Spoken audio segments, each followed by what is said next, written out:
Get into it. So I'm coming out to Madison Square Garden to watch you fight for a world championship. I'm bringing my father-in-law with me to watch you fight for a world championship.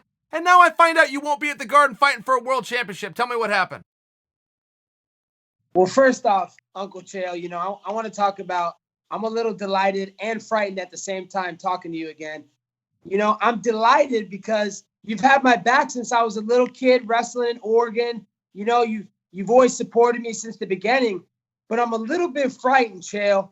Who's protecting the streets of Oregon right now? Hey, I'll tell you what. They're right outside this door, Colby. I'm still running this town. I'm still running this town, my friend. The people can sleep safely.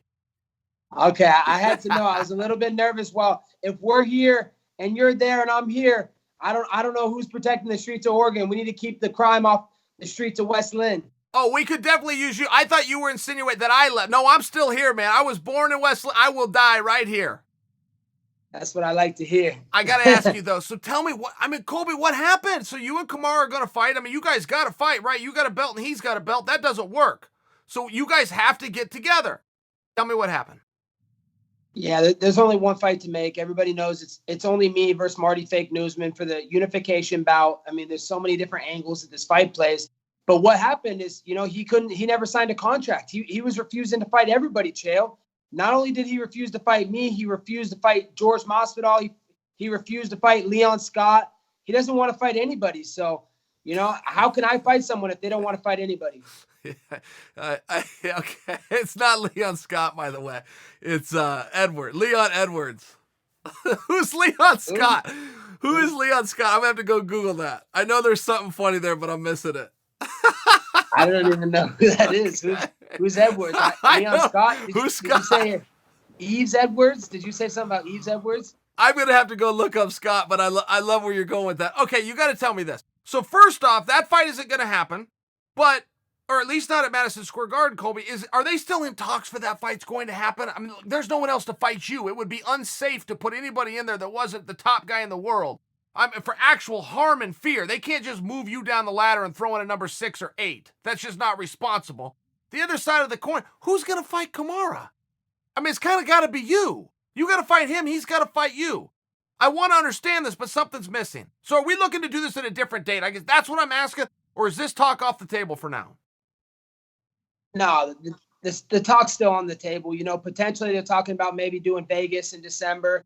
I propose the idea that we go to the state capitol, we go to Washington, D.C., right down the street for the Trumps at the White House, and a bigger platform on the ESPN, because we know pay-per-view is a dead model, Chael.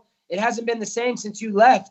So, the well's dried up. So there's only one place that Colby Chaos Covington needs to be going, and that's on the biggest platform possible, ESPN. So, there's still talks, but we'll see what when Marty Fake Usman stops faking injuries. All right, respect to that. So I guess where we're at is Nate Diaz is going to fight Masvidal.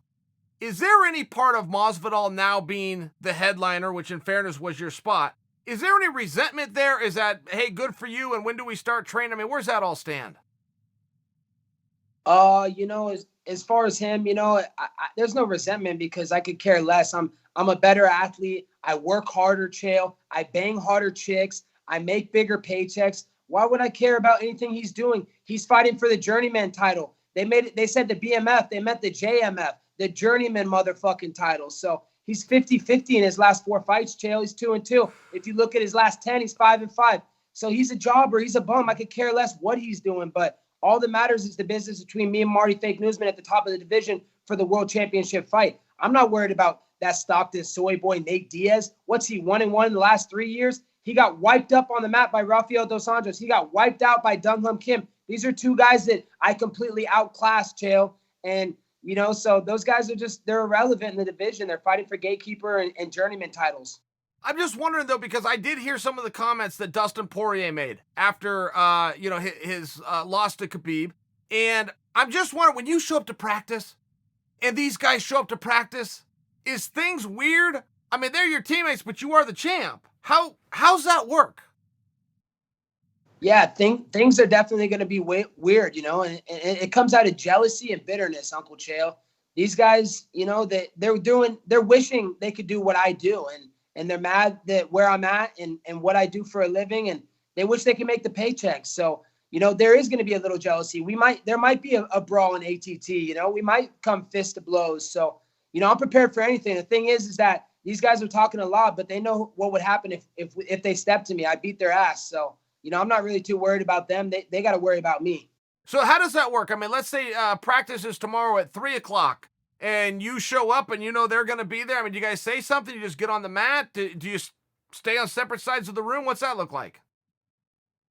Yeah, it's going to be interesting because, we kind of all train at the same time, the pro classes at certain times of the day at American Top Team. So I'm sure Dan Lambert, my agent, is going to figure it out and figure out time schedules where we could be in there at different times. But, I'm not going to be too worried about it. I'm not looking to avoid anybody. If they want to understand that, it's just business and they don't understand that, then, we can settle it, man. I got, I'm the best fighter in the world. I'm not going to be scared to fight some dude in the gym if you're jealous of what I'm doing. So, we'll see. We might cross each other in the bathroom, Uncle Chael, and I can't promise that I'm going to be a nice guy. All right, Colby. So let's back up to this past weekend. Khabib fought Poirier. Khabib went out there and did what Khabib does. Were you impressed? No, I wasn't impressed at all because we all know that Dustin can't stuff a nosebleed, and he also can't stuff a Khabib takedown. So I saw Dustin training the whole camp in American Top Team. He's getting taken down by high school level wrestlers, and his wrestling is just not there. So I wasn't impressed at all. Khabib, he's beating all these guys that can't wrestle. If he fought a wrestler and a well-rounded fighter like myself, I would completely expose him and knock him out. So, I wasn't impressed by the sheep fucker over the weekend. Do you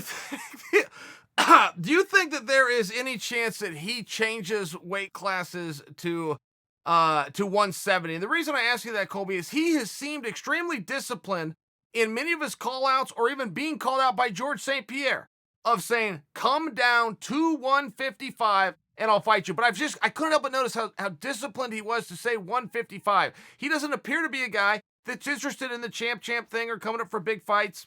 Do you get that same opinion of him?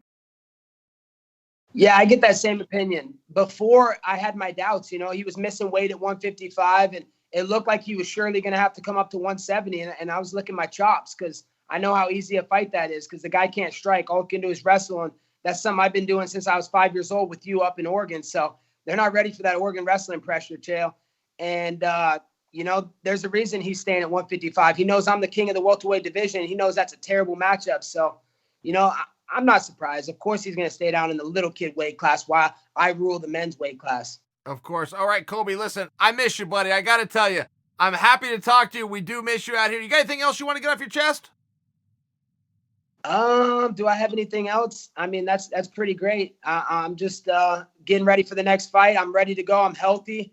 And it's all in the UFC's court. I'm not asking for anything unreasonable. I'm just asking for what I deserve and what I earned, Chael. I put my life on the line for this company in Brazil, had multiple death threats.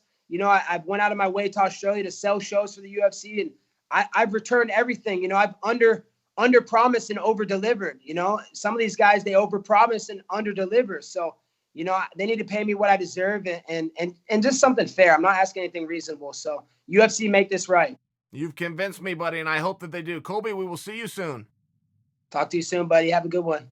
All right, take care. All right, guys. Colby Chaos Covington, the champion of the world, I might add.